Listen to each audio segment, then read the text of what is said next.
আমরা গ্রামের কৃষক সেজে গেছি। কৃষকের ঘরে জন্ম নিলে সব কিছুই করতে হয়, আমরা সব কিছুই পারি।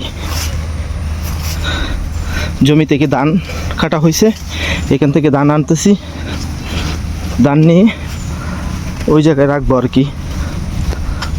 মাসের দিন আসলে সবাই কাজ করে, ওই ধানগুলা আমরা ওই জায়গায় রাখবো।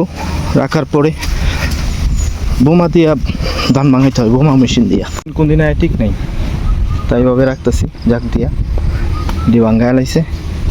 কাটারি কাটারি নাকি রে, ধান সুন্দর হয়েছে।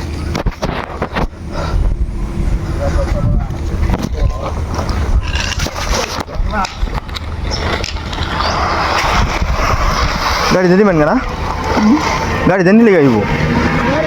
এটি কইতেন একটু উড়াই দিত। হ্যাঁ কাকা, এটি কইতেন একটু উড়াই দিত, তারপরে আর একটু কাটতে দিতে কইতেন। চান্দুরে একটু ফার্ম পট্টি দিতেন যে একটু উড়াই দিই। হ্যাঁ তো খালি পরশ কাম করে, বুঝেন না। আর অনেক যে দিন এটা উড়ানির সময় কু দিন বালা থাকলে এটা উড়াই তার তো। হ্যাঁ এটা তো তাড়াহুড়া খালি।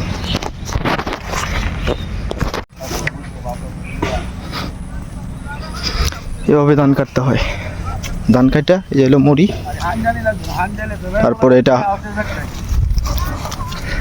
বাইন্দা জমির মধ্যে পানি বাইন্দা তারপরে নিতে হয় আর কি। সবাই কাটতেছে ধান, যে আমাদের কাটাও শেষ। খেতে পানি দেখেই আইলের মধ্যে না রাখছে আর কি। আমরাও শহর থেকে আসছি, আসলে এই কাজের এই খারাপ অবস্থা, ধানের এই খারাপ অবস্থা দেখে আসলে আমরাও বাসায় চুপ থাকতে পারি না, তাই মাঠে চলে আসলাম। তো বাবাকে একটু হেল্প করার জন্য। এখন হচ্ছে দিন মজুরও পাওয়া যায় না, যে আমার একটা কাজ করে দিবে এরকমও পাওয়া যায় না। সবাই সবার মানে জমি নিয়ে ব্যস্ত, আর সব জমিগুলো একসাথেই পেকে গেছে, তো এটার জন্যই হচ্ছে কাজের লোক পাওয়াটা আসলে অসংখ্য সংকট। তো গ্রামে বেড়াইতে আসছি, আসার পরে দেখলাম এই অবস্থা। আসলে তো ঘরে বসে থাকার যায় না আসলে, তাই আমরাও হয়েছে গামছা দড়ি নিয়ে ধান কাটা শুরু করলাম।